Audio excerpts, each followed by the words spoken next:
Bonjour, nous recevons Ludovic Jolivet, le maire de Quimper, Quimper-Aglo. Monsieur le maire, vous n'êtes pas comme Christian Estrosi, vous avez échappé au coronavirus, j'imagine.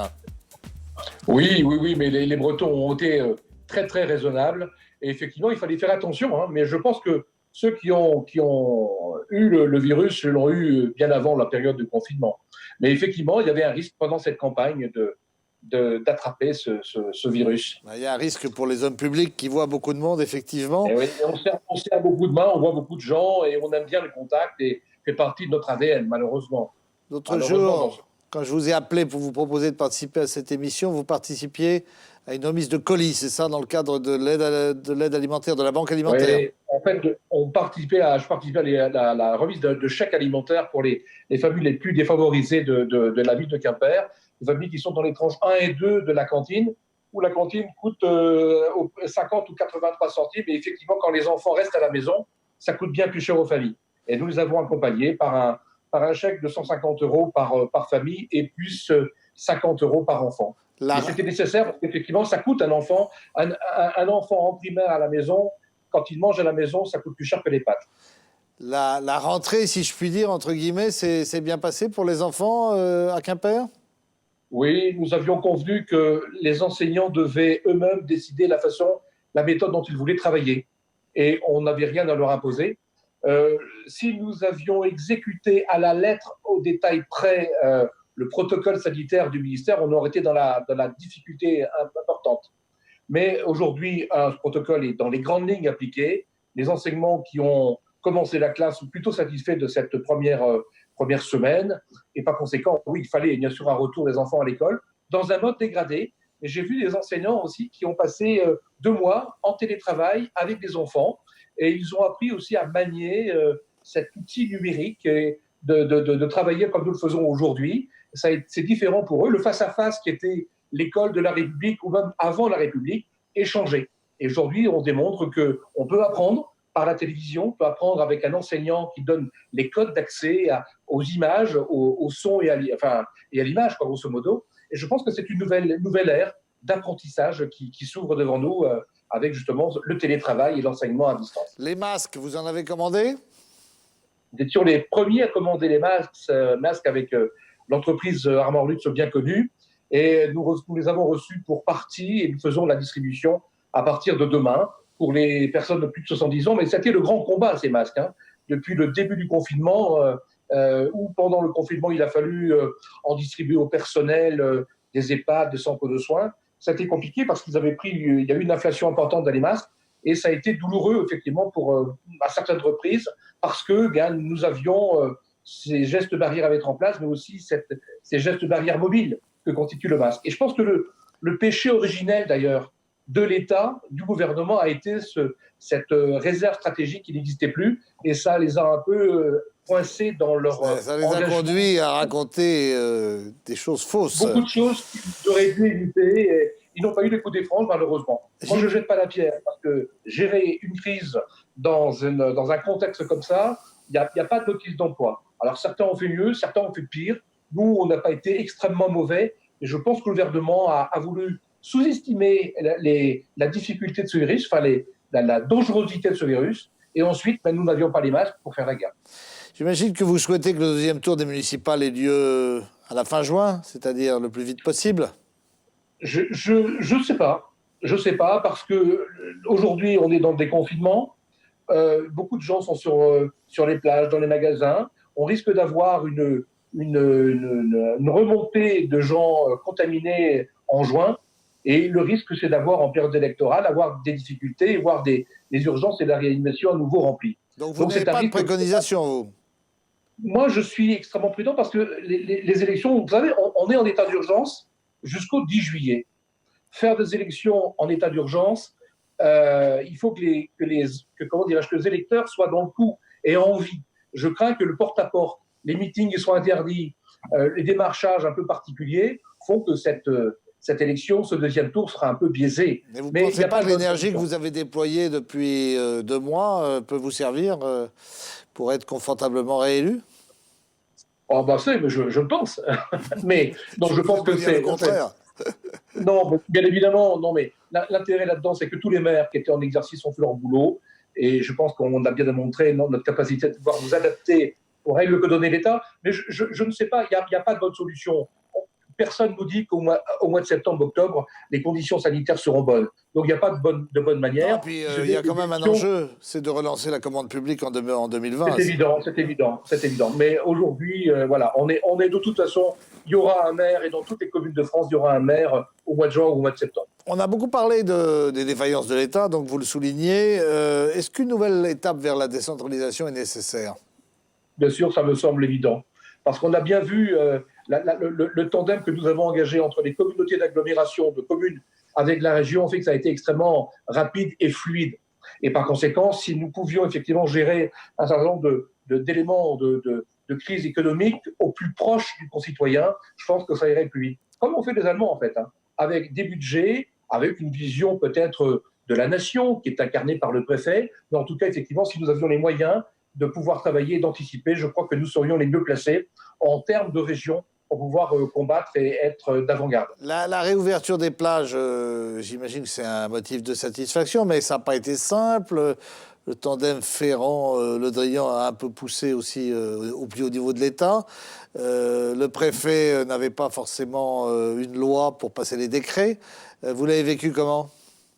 Bon, à Quimper, on n'a pas de plage. Donc, on est un peu épargné par ce genre de choses. J'ai soutenu mes collègues parce que j'ai considéré que les maires étaient de toute façon les mieux placés pour décider d'ouvrir ou de ne pas ouvrir les plages.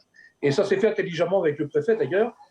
Et par conséquent, oui, je pense qu'il y avait une nécessité de pouvoir parfois les ouvrir, parce que lorsqu'on met tout le monde dans les magasins à faire la queue aux caisses ou bien avant de rentrer, on prend autant de risques dans un magasin que sur une plage ou sur un bois. Hein. Par conséquent, effectivement, le gouvernement a eu peur à un moment donné parce qu'il s'est mis dans une position de freiner tous les flux. N'ayant pas de masque, il fallait bloquer tous les flux. Et là, il est resté dans sa ligne, dans sa trajectoire, en disant on bloque tout. Et je pense que les plages ouvertes, ça ne pose pas de problème, même si les gens doivent respecter les gestes barrières, éviter d'être trop près les uns les autres, ce qui n'est pas gagné. Hein, vous êtes proche de Bruno Le Maire.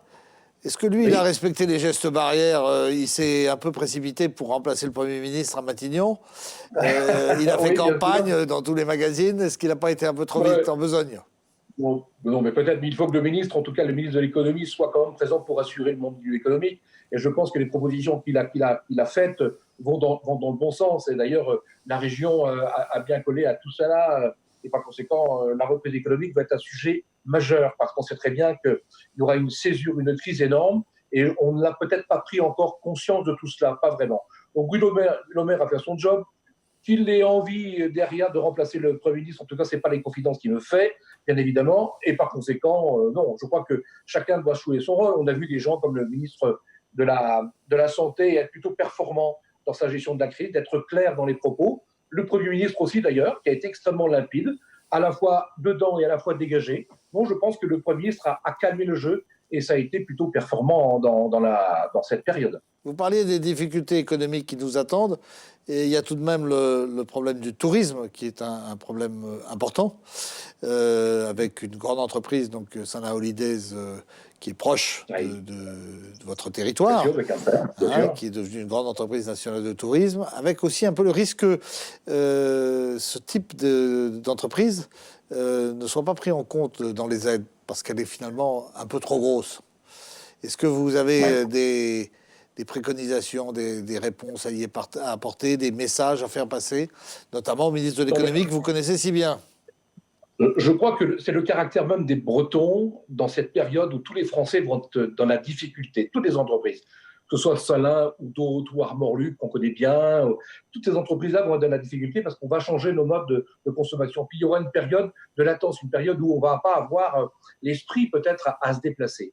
Donc il faut faire attention, ici notamment en Bretagne, à la rente du tourisme, qu'on pensait tout à fait, on se pensait invulnérable. Et on voit bien que les Français peuvent changer un peu d'avis dans un contexte comme ça.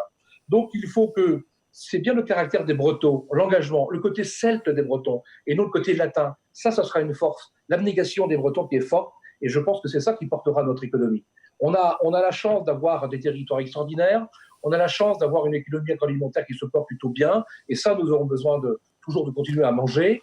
Et par conséquent, je crois que le tourisme est une bien sûr, plateforme importante.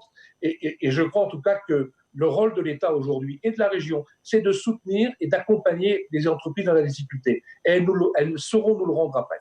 Au-delà de la décentralisation, quelles leçons tirez-vous pour l'avenir des domaines dans lesquels il faut progresser? L'écologie, par exemple.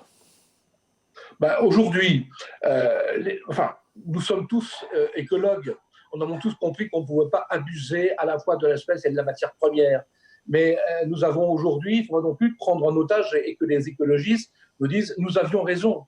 Parce que cette crise-là n'est pas une crise, le coronavirus n'est pas une crise de la mondialisation. La grippe espagnole, la peste, le choléra existaient en son temps.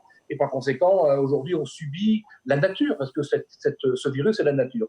Mais effectivement, on doit vivre avec, faire attention, savoir qu'on est vulnérable. C'est un message que notre monde nous donne aujourd'hui, que le risque existe et que nous ne sommes pas des surhommes. Est-ce qu'on n'est pas un peu tétanisé aujourd'hui par le principe de précaution? On n'en a pas trop fait.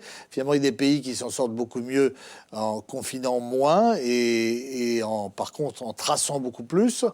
Est-ce que c'est pas l'erreur qu'ont fait beaucoup de pays latins, dont la France, l'Italie, l'Espagne, qui va nous coûter très cher? Finalement, vous avez vécu les gilets jaunes. Est-ce qu'il n'y a pas un risque de regain social sur le front social, compte tenu de la crise économique qui s'annonce pour la rentrée, en fait? L'exemple intéressant, c'est celui des Anglais.